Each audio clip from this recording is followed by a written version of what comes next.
The darkness of space stretched endlessly beyond the orbit of Neptune, cold and silent and full of secrets. Hidden within that darkness, three massive ships hung motionless like predators waiting in tall grass. Their hulls were black as midnight, smooth and curved like the shells of ancient beetles. No lights blinked on their surfaces. No signals escaped their walls. They had been watching Earth for 47 years, and in all that time, not a single human had suspected their presence. Commanderin stood on the bridge of the lead vessel, his four luminescent eyes fixed on the holographic display before him. The image showed a small blue planet spinning slowly against the backdrop of stars. Earth, home to nearly 10 billion humans, a world of water and green land and swirling white clouds. It looked peaceful from this distance. It looked weak. "Report," and commanded, his voice a deep rumble that vibrated through the chamber. His science officer stepped forward. Her name was Ra, and she had spent the last 3 decades studying human biology, culture, and technology. Her chitinous body clicked softly as she moved, her mandibles opening and closing in the equivalent of a thoughtful expression. "The humans remain unaware of our presence, Commander. Their detection technology is primitive. Their fastest ships would take months to reach our position. They pose no threat to our observation." "And their species, what have you learned?" Ra activated a secondary display. Images of humans appeared going about their daily lives, working in offices, walking through crowded streets, playing with their children, sleeping in soft beds. They looked so fragile, these creatures, so terribly breakable. "They are unremarkable in almost every way," Ra reported. "Their bodies are soft, covered only in thin skin that provides no protection against weapons or environmental hazards. They have no natural armor, no claws worth mentioning, no venom or poison glands. Their teeth are flat and useless for combat. They cannot see in darkness, cannot hear frequencies beyond a narrow range, cannot detect electrical fields or magnetic patterns." Weaknesses upon weaknesses, and observed, continue. "There are short, most live fewer than 100 of their years.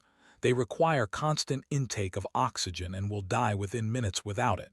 They cannot survive temperature extremes that other species would find merely uncomfortable.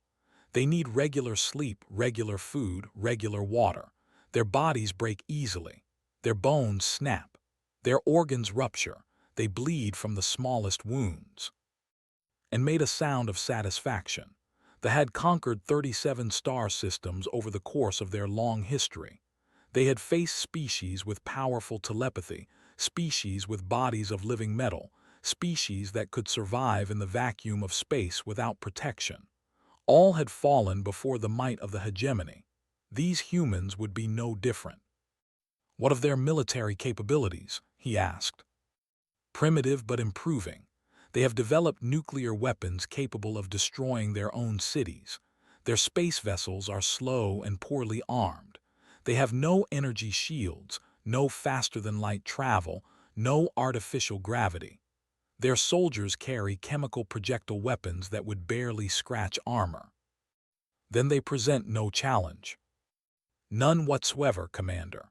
I recommend we proceed with standard subjugation protocols. Within one rotation of their moon, Earth can be brought under hegemony control with minimal loss of resources."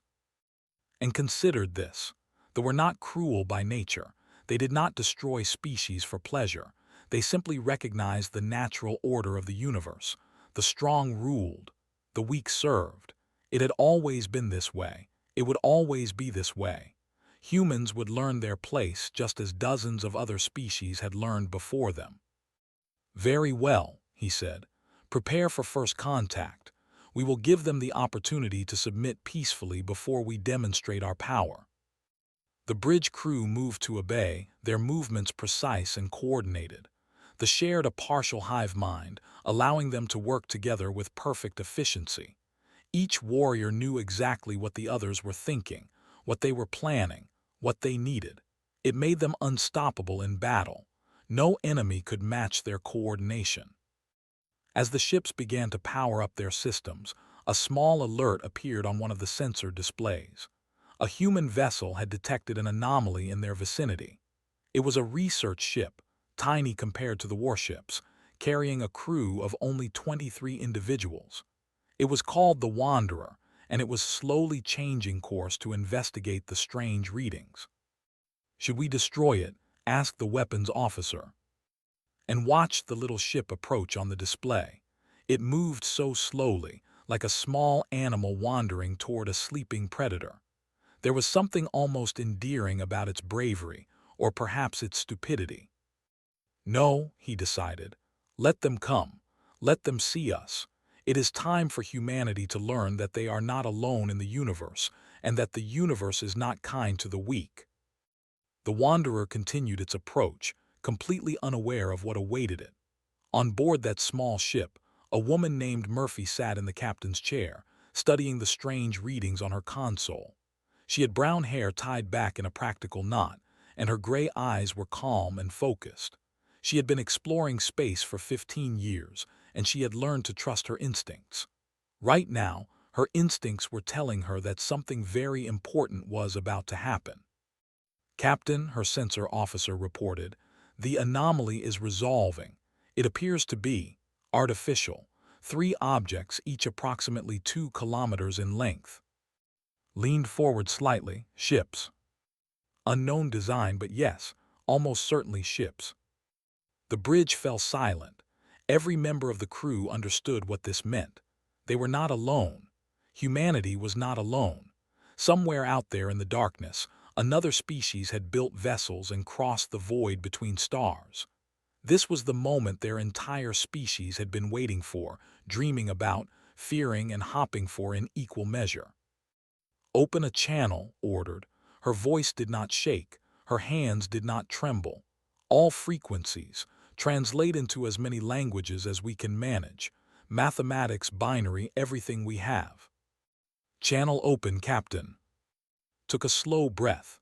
She thought about her daughter back on Earth, about her parents, about every human being who had ever lived and died, wondering if there was anyone else out there. And then she spoke. "Unknown vessel, this is Captain Murphy of the Earthship Wanderer. We come in peace and wish to establish communication. Please respond." On the bridge of the warship, and listened to the translation of her words. Peace. Such a strange concept. The strong did not ask for peace. The strong took what they wanted. But he found himself curious about this creature who faced the unknown with such composure. Most species panicked when they first encountered the Most species ran or begged or made desperate attempts to fight. This human did none of those things. She simply spoke, calm and clear, and waited for a response. It was probably just ignorance, and decided. She did not yet understand what she was facing. Once she saw the true power of she would learn fear like all the others. He gave the order to reveal themselves. The 3 warships powered up their external lights, becoming visible against the stars like 3 massive obsidian monuments. They dwarfed the little human vessel completely. Any reasonable creature would have fled at the sight. The Wanderer held its position, and Murphy, looking at the massive alien ships on her, simply raised one eyebrow and waited for them to respond. The news of first contact spread across Earth like wildfire. Within hours, every news channel on the planet was broadcasting the same images. 3 massive alien ships hanging in space beyond Neptune. A small research vessel holding position before them like a mouse standing before 3 elephants. And a woman named Murphy speaking calmly to beings from another world. The governments of Earth held emergency meetings. Military forces went on high alert. Religious leaders called for prayer. Scientists wept with joy and fear in equal measure. Children pointed at the sky and asked their parents if the aliens were friendly. No one knew the answer. They did not attack. They did not immediately respond to this message. Instead, they waited and watched, observing how humanity reacted to their presence, and found the response interesting. These creatures did not collapse into chaos as so many others had. They were afraid, certainly, but they also organized. They communicated. They prepared. After 3 days of silence, they finally responded. Their message was simple and direct. They demanded that humanity send representatives to a neutral location in space. There, the future of the human species would be decided. Earth had 14 days to comply. The Galactic Council had already been informed of the situation. This was standard procedure when they claimed a new species. The Council would witness the subjugation, record it for their archives, and officially recognize authority over the conquered world. It was a formality, nothing more. The outcome was never in doubt. The meeting would take place on Axis Prime, a massive space station built in the darkness between three dying stars. It was neutral territory, owned by no species, governed by council law. Thousands of alien beings lived and worked there, representing dozens of different civilizations. It was, in many ways, the capital of the known galaxy. Humanity had never seen such a place. They had never traveled beyond their own solar system. They had never met any species other than and now they were expected to send representatives into the heart of galactic civilization, alone and unprepared, to face judgment. They chose their delegation carefully. 5 humans would speak for the entire species.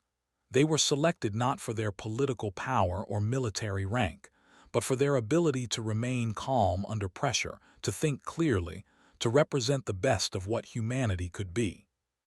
Daniel Cole led the delegation.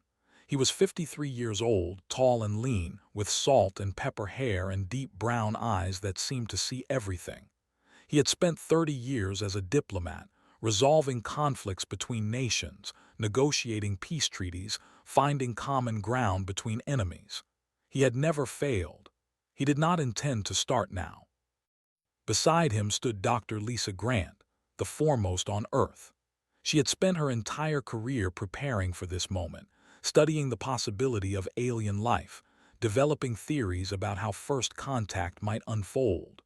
She had sharp features and an even sharper mind, and she absorbed information like a sponge absorbs water. The 3 military advisors rounded out the group. Was a veteran of 3 wars, a quiet man with steady hands and absolutely no fear. Was a strategist, someone who could see patterns in chaos and find solutions to impossible problems. Samuel was the youngest of the group, but he had already earned a reputation for creative thinking and unshakable loyalty. Their ship was small compared to the alien vessels they had seen, but it was the best humanity had to offer. It carried advanced communication equipment, the most sophisticated computers Earth could build, and enough supplies to last for months. The journey to Axis Prime would take time, even with the navigation data they had provided. As they left Earth's orbit, Daniel stood at the observation window and watched his home world grow smaller behind them. Blue and green and white, beautiful and fragile, spinning alone in the darkness. 10 billion people were counting on him. 10 billion people who might never see their children grow up, might never feel the sun on their faces again, might never know peace or freedom or hope, depending on what happened in the days ahead. He had never carried such weight before, but his face showed nothing. His hands remained still at his sides. He had learned long ago that fear was a choice, and he chose not to make it. The journey took 11 days. During that time, the delegation studied everything they knew about and the Galactic Council. Lisa shared her theories about alien psychology, about what might motivate species so different from humanity, and developed contingency plans for various scenarios. Samuel monitored communications and gathered intelligence. Daniel spent hours in quiet thought, preparing himself for what lay ahead. When they finally arrived at Axis Prime, the sight took their breath away. The station was enormous, larger than any structure humanity had ever built. It stretched across the void like a city made of light and metal, its spires reaching toward the distant stars, its docks filled with ships of every size and shape imaginable. Vessels that looked like living creatures swam through space beside geometric shapes that understanding. Colors that human eyes had never seen painted the hull of ships from distant worlds. And everywhere there were aliens, beings of every form and nature, creatures with tentacles and wings and crystalline bodies, entities that existed as clouds of gas held together by magnetic fields, things that crawled and things that floated and things that seemed to exist in more dimensions than three. "Remember," Daniel said quietly to his team as they prepared to dock, "we are not here to show fear. We are here to show them who we are." The docking bay was crowded with observers. Word had spread quickly that a new species was arriving, one that they had marked for subjugation. Such events always drew attention. There was something fascinating about watching a civilization meet its end. The airlock opened, and the 5 humans stepped out onto the deck. Silence fell across the bay.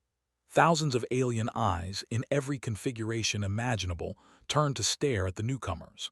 The humans were small compared to most of the beings around them. They were soft and fragile-looking, with their exposed skin and their simple clothing. They carried no visible weapons. They had no natural armor, no impressive physical features, nothing to suggest they were anything other than exactly what they appeared to be. Easy prey. But something about the way they walked made some of the observers pause. These humans did not shuffle with fear. They did not huddle together for protection. They walked with their heads high, their eyes forward, their steps steady and sure. Daniel led the way, his expression calm and pleasant, as if he were arriving at a dinner party rather than his species' judgment. The delegation watched from an elevated platform and studied the humans with growing interest. He had seen many species arrive at Axis Prime for the first time. Most were overwhelmed. Most showed clear signs of terror. Most had already accepted their fate before the first word was spoken. These humans showed none of that. If anything, they looked curious, interested, as if this massive station full of advanced alien beings was simply an interesting puzzle to be understood rather than an overwhelming force to be feared. "Curious," Ra observed from beside him. "Their physiological indicators suggest elevated stress, yet their behavior shows no sign of it." "They are pretending," and replied, "putting on a brave face for their audience. It will not last." But as Daniel Cole looked up at the commander and offered a polite nod of acknowledgement, completely unfazed by the massive alien's intimidating appearance, and felt the first small seed of doubt take root in his mind. Perhaps these humans were more interesting than he had initially believed.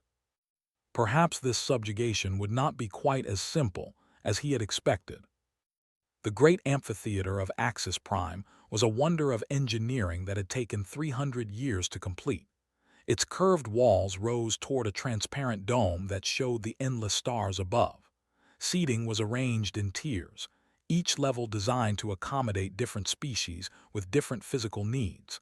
Some sections were filled with water for aquatic beings.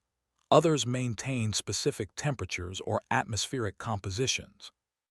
A few contained nothing but empty space, where beings of pure energy or thought could exist comfortably. 42 species had sent representatives to witness the proceedings.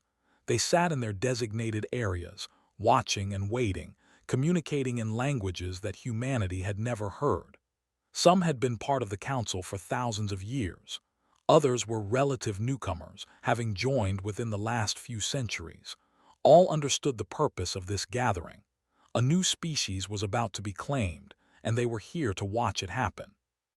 The delegation occupied the highest tier, looking down upon the chamber like predators surveying their territory, and sat in the central position, his 4 eyes glowing softly in the dim light. His officers flanked him on either side, their massive forms casting long shadows across the seats behind them. They looked supremely confident, completely at ease. This was a familiar ritual for them. They had performed it many times before. The human delegation was escorted to the lowest level, the position traditionally reserved for the weakest species in attendance. It was meant to be humiliating, a reminder of their place in the natural order. Daniel Cole accepted the seating assignment without complaint, settling into his chair as if it were the most comfortable seat in the house. The council speaker opened the proceedings.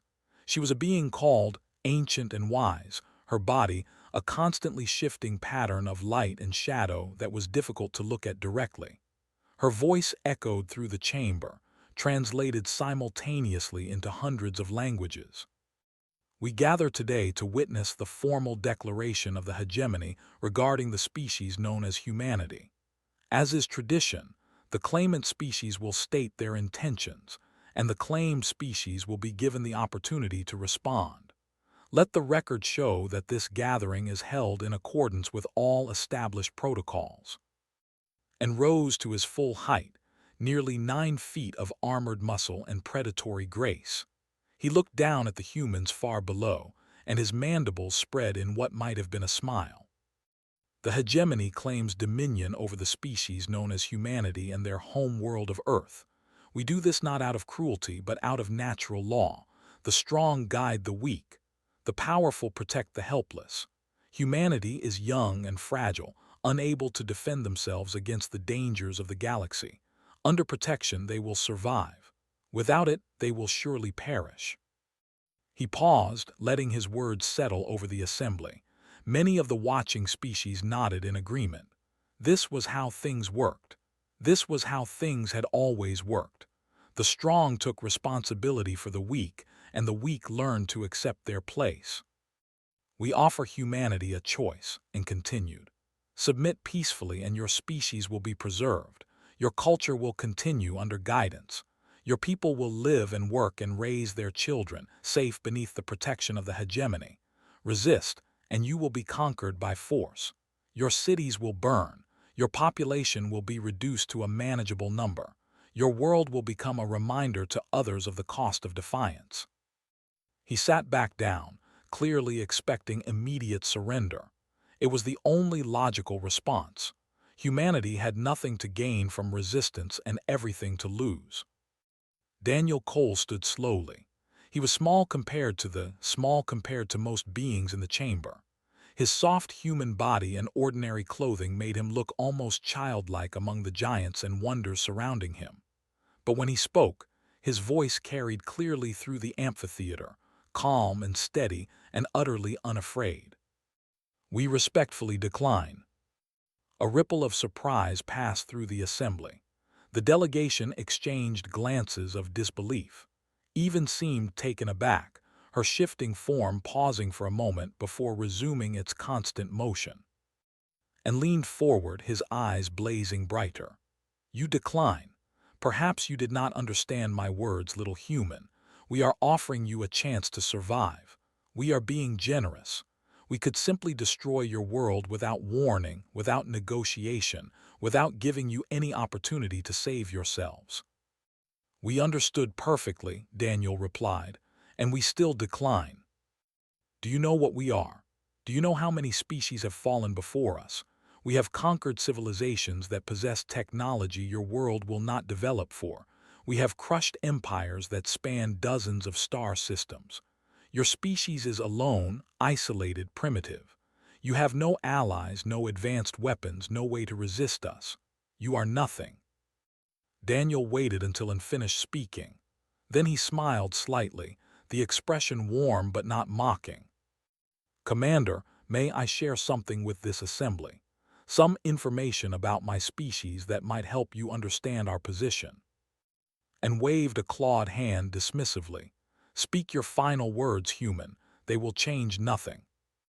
Daniel nodded too, who activated a portable holographic projector. Images began to appear in the center of the chamber, visible from every angle. The first image showed a group of early humans, nearly naked, carrying primitive spears. They were chasing a massive woolly mammoth across a frozen landscape. The mammoth was huge, dangerous, capable of killing any of them with a single blow. But they did not stop. They ran after it for hours, then days, never letting it rest, never giving it a moment of peace. Eventually, the mammoth collapsed from exhaustion and the humans brought it down. My species evolved on a planet that was trying to kill us, Daniel began. We had no claws, no armor, no venom. We were slower than most predators, weaker than most prey animals. By every measure, we should have gone extinct millions of years ago.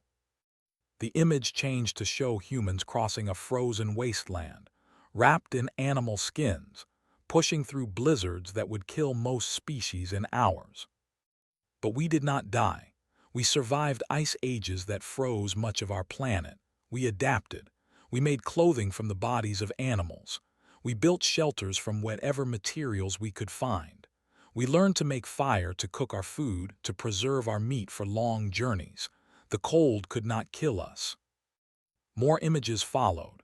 Humans building the pyramids of Egypt, sailing across vast oceans in wooden ships, fighting wars with swords and shields, surviving plagues that killed millions, climbing mountains that had no oxygen at their peaks, diving into the depths of the ocean where the pressure would crush most creatures. We call ourselves persistence predators, Daniel continued. We do not kill with speed or strength. We kill with patience. We chase our prey until it cannot run anymore. We follow it across any terrain, through any weather, for as long as it takes. Our ancestors would pursue animals for days, running slowly but steadily until the animal's heart gave out from exhaustion. That is what we are. That is what we have always been. The final images showed humans reaching for the stars, rockets launching from Earth, astronauts walking on the moon, probes traveling to the outer edges of the solar system. We are not fragile, Commander. We are adaptable. We have survived asteroid impacts that wiped out other species. We have survived diseases that killed half our population. We have survived wars and famines and natural disasters that would have ended any species with less determination. We do not know how to give up. We do not know how to surrender. It is simply not in our nature. Daniel turned slowly, addressing the entire assembly rather than just the. You look at us and see weakness. You see soft skin and short and primitive technology. But what you should see is a species that has overcome every obstacle ever placed in its path. We did not survive by being strong. We survived by refusing to die. He turned back to En, meeting those four glowing eyes without flinching. So I say again, with all respect, we decline your offer. We will not submit. We will not surrender. And if you choose to fight us, you will learn the same lesson every predator that ever faced our ancestors learned. We are not prey. We have never been prey. And anyone who treats us as such will discover their mistake. The chamber was completely silent. Every being present sat frozen, staring at this small, soft, seemingly helpless creature who had just challenged the most feared warriors in the galaxy. And for the first time in his very long life, and felt something he had never expected to feel when looking at prey. He felt uncertain. They did not accept words as proof of anything. They were warriors, not philosophers. Pretty speeches and historical images meant nothing compared to actual demonstration of capability. So when Daniel Cole finished speaking and rose from his seat and made a demand that silenced any whispers in the chamber. "Prove it," he said simply. "Show us this persistence you speak of. Show us this refusal to die. Face one of our warriors in a survival challenge and let us see if your species is truly as remarkable as you claim." Daniel had expected this. Lisa had warned him that the culture valued action above all else. They would not believe anything unless they could see it with their own eyes. "We accept," Daniel replied without hesitation. "Name your terms." The terms were brutal. The challenge would take place on a barren moon in an uninhabited system, far from any help or interference. The environment was extreme even by galactic standards. Surface temperatures ranged from boiling hot during the day to deadly cold at night. The atmosphere was thin and poisonous. Radiation bombarded the ground constantly. Nothing lived there. Nothing could live there for long. They would send one warrior. The humans would send one champion. For 3 standard days they would hunt and the human would evade. If the human survived, the claim would be withdrawn. If the human died, Earth would submit without further resistance. The humans were given 1 week to choose their champion and prepare. Representatives from every council species would observe from ships in orbit, their sensors recording everything that happened on the surface. There would be no cheating, no outside interference, no way to fake the results. When the human delegation returned to their ship, the other four turned to Daniel with concern in their eyes. "Who do we send?" asked quietly. "This is not a fight, it is a hunt. Whoever goes down there will be facing a warrior in terrain that wants to kill them almost as much as the alien does." Daniel had already been thinking about this. He had reviewed the files of every human who might be suitable, every soldier and survivor and specialist who had the skills needed to stay alive in such conditions. And one name kept coming back to him, one person who fit the requirements perfectly. "Maria Santos," he said, "she is our best chance." Maria Santos was not famous. She was not a soldier or a scientist or a politician. She was a survival instructor who had spent her life teaching others how to stay alive in the worst conditions Earth had to offer. She had crossed deserts alone. She had survived for weeks in frozen wilderness with nothing but a knife. She had been lost at sea, trapped in caves, stranded in jungles. Every time she had found a way to survive. More importantly, she had the right mindset. She did not panic. She did not give up. She assessed her situation, made a plan, and executed it with calm determination. She was exactly what humanity needed. Maria arrived at Axis Prime 3 days before the challenge. She was a small woman, 5 feet 4 inches tall, with dark hair cut short and brown eyes that seemed to miss nothing. She moved with the quiet confidence of someone who had faced death many times and walked away each time. The champion was named Eth. He was a legend among his people, a warrior who had killed over 300 enemies in personal combat. He stood nearly 9 feet tall, his black exoskeleton covered in scars that marked his victories. His forearms ended in claws that could cut through steel. His eyes glowed with predatory hunger. When the two champions met before the challenge, Eth looked down at Maria with obvious contempt. "This is what your species sends against me, this tiny thing." Maria looked up at him calmly. "I guess we will find out." The challenge began at dawn on the barren moon. Maria was given a head start of 4 hours, enough time to study the terrain and find initial shelter. She was allowed to bring basic survival gear but no weapons, no communication devices, nothing that could harm them directly. Eth would carry only his natural armaments, no energy weapons or advanced technology. The observers in orbit watched as Maria descended to the surface. The environment was even worse than the reports had suggested.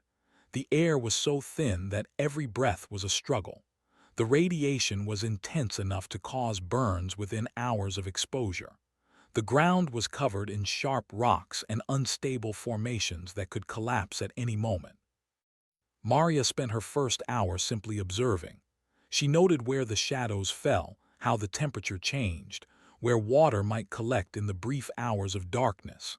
She identified several cave systems that might provide shelter. She studied the mineral content of the rocks around her, looking for anything useful. When Eth began his hunt, he moved with terrifying speed. His body was perfectly adapted for harsh environments. The radiation did not bother him. The thin air was more than enough for his efficient respiratory system. He covered vast distances in minutes, following the faint traces Maria had left behind. By the end of the first day, he had found her trail. He followed it eagerly, certain that the tiny human would be easy prey. Instead, he found a trap. The ground beneath his feet gave way, dropping him into a pit filled with sharp rocks that Maria had arranged to maximize damage. The fall did not kill him, but it injured one of his legs and slowed his pursuit. Maria had not simply run, she had prepared. The second day was worse for Eth. Maria had spent the night setting up additional traps throughout the area, rockfalls triggered by tripwires, pools of acidic water that she had detected through careful observation and he had blundered into blindly, false trails that led nowhere, wasting his time and energy. She never attacked him directly, she never tried to fight. She simply made his life miserable at every turn. Every time he thought he had her cornered, she slipped away. Every time he found her trail, it led to another trap. She was always one step ahead, always thinking, always planning. The observers watched in growing amazement. This tiny human was not running in blind panic.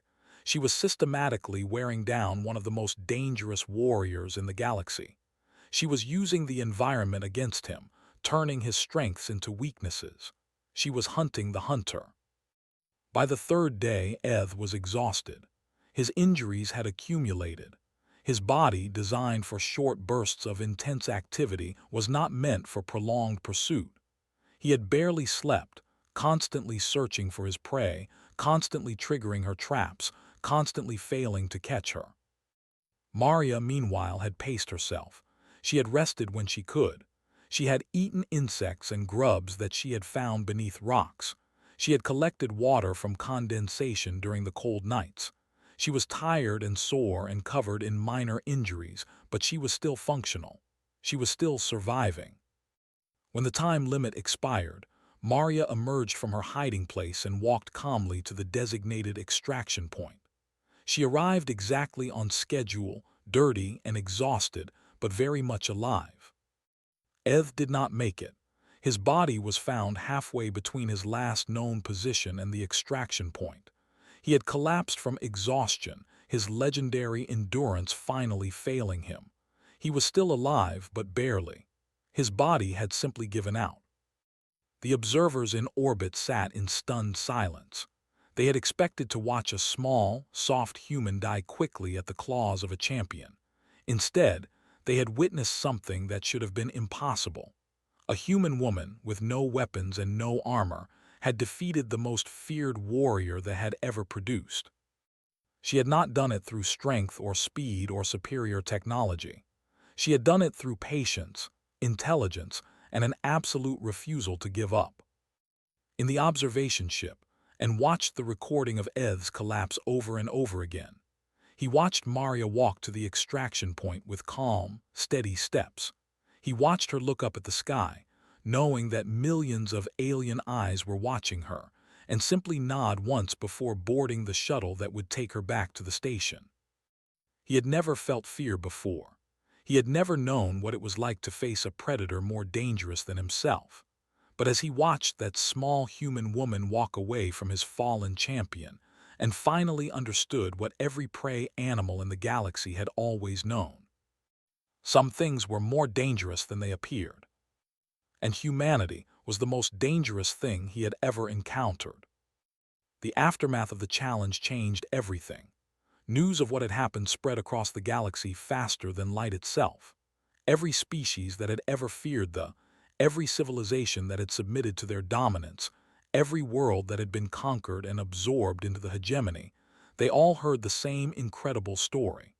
A human woman, small and soft and apparently helpless, had defeated a champion through nothing but patience and determination. The council reconvened 3 days after Maria's victory. The atmosphere in the great amphitheater was completely different this time. Species that had previously ignored the human delegation now watched them with respect and curiosity. Observers who had expected to witness a subjugation whispered among themselves about what they had seen. The delegation, still seated in the highest tier, looked diminished somehow, their confidence shaken in a way that no military defeat had ever managed. When the human delegation entered the chamber, they were not escorted to the lowest level. Instead, they were led to a position of honor near the center of the amphitheater, surrounded by representatives of the most respected civilizations in the galaxy. Daniel Cole accepted the new seating with the same calm composure he had shown throughout the proceedings. If he felt any triumph, he did not show it. Maria Santos walked beside him, still bearing the marks of her ordeal. She had refused medical treatment until after the council meeting, saying that she wanted the observers to see exactly what survival looked like. Bruises covered her arms and face. Her hands were cut and scraped. She moved with a slight limp from a twisted ankle, but her eyes were clear and alert, and she held her head high. The council speaker opened the session with unusual formality. "The challenge has been completed," she announced, her shifting form moving more slowly than usual, as if she was choosing her words with great care. The terms were clear. The human champion has survived. The claim to dominion over humanity is hereby withdrawn.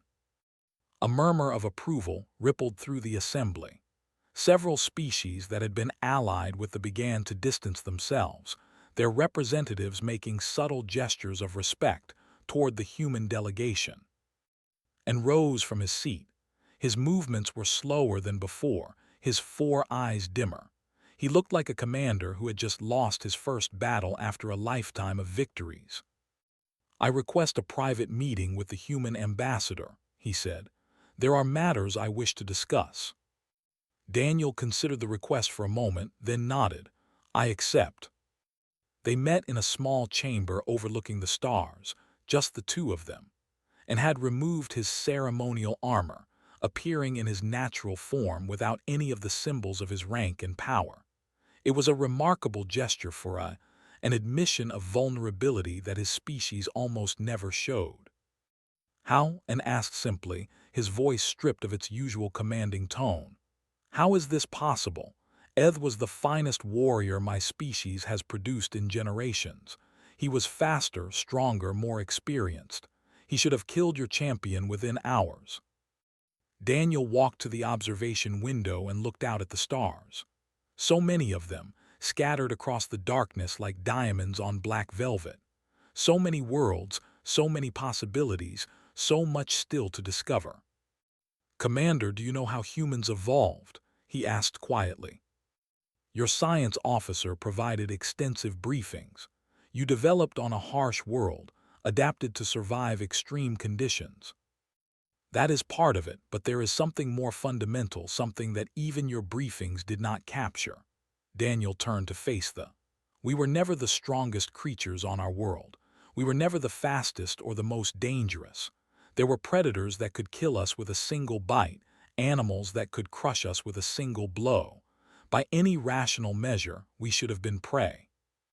Yet you survived." "We did more than survive. We became the dominant species on our planet, and eventually we reached for the stars. Do you know why?"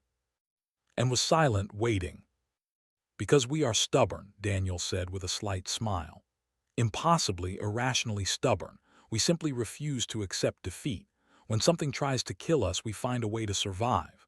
When something threatens our existence, we adapt and overcome. When everyone tells us something is impossible, we do it anyway. It is not intelligence that sets us apart, though we have that. It is not technology, though we develop that too. It is something deeper, something in our very nature. We do not know how to give up." He paused, letting the words settle. "Maria did not defeat Eth because she was stronger. She defeated him because she refused to die. She turned every disadvantage into an advantage. She used the environment, used her intelligence, used the one thing she had that he did not, patience. She simply outlasted him. That is what humans do. We outlast everything." And was quiet for a long moment. Then he did something that no commander had done in 10,000 years of recorded history. He bowed his head in acknowledgement of an equal. "I understand now," he said slowly. "You are not prey. You have never been prey. You are something else entirely, something we have never encountered before." "We are survivors," Daniel replied, "and we would rather make friends than enemies. We did not come to the stars to conquer anyone. We came to find our place in the galaxy, to learn, to grow, to meet other species and share what we have learned. We would welcome thee as allies rather than masters." "Allies?" and repeated as if the word was foreign to him. "They have never had allies, only subjects and enemies. Perhaps it is time for something new." The two of them stood in silence, looking out at the stars together. Two species, so different in form and nature, finding common ground in the vast darkness of space. It was the beginning of something unprecedented, something that would reshape the galaxy in ways neither of them could yet imagine. Within one standard year, humanity had been granted full membership in the Galactic Council. Their representatives sat among the most ancient and respected civilizations, their voices heard and their opinions valued. Species that had dismissed them as primitive now sought trade agreements and cultural exchanges. Scientists from across the galaxy traveled to Earth to study these remarkable creatures who had conquered their own hostile world through sheer determination. Within 5 years, humanity had become one of the most influential voices in galactic politics. They served as mediators in disputes that had lasted centuries. They developed new technologies by combining their own innovations with knowledge from dozens of other civilizations. They explored the cosmos with the same relentless curiosity that had once driven them across their own world. And though, for the first time in their long history, sought an alliance rather than demanding submission, and himself became the ambassador to Earth, spending years learning about human culture and history. He came to respect these strange, soft creatures who had taught his species such a valuable lesson. The galaxy had learned something important. When humans walked into a room, the smart response was not to bare your fangs or prepare for conquest. It was to pull up a chair, offer a drink, and listen to what they had to say. Because the species that had chased mammoths across frozen plains, that had survived ice ages and plagues and disasters, that had refused to die no matter what the universe threw at them, was not going anywhere. On a small blue world orbiting an ordinary yellow star, Murphy received the news of the alliance with the. She smiled as she watched her daughter playing in the garden, chasing butterflies through the summer grass. The galaxy had opened up for humanity, full of wonders and dangers and possibilities beyond imagining. And her little girl would grow up in a universe that knew what humans were truly capable of. They were no longer alone. They had found their place among the stars, and the future stretched out before them, bright and promising and full of hope. Maria Santos never sought fame or recognition for what she had done. She returned to her work as a survival instructor, teaching others the skills that had saved her life on that barren moon. When people asked her how she had defeated the champion, she always gave the same answer. I just did not quit. That is all any of us ever have to do. Just keep going one step at a time, and eventually you will get where you need to be. It was such a simple philosophy, and yet it captured everything that made humanity special, everything that made them dangerous, everything that made them impossible to defeat. They were stubborn. They were determined. They were human. And the universe would never forget it.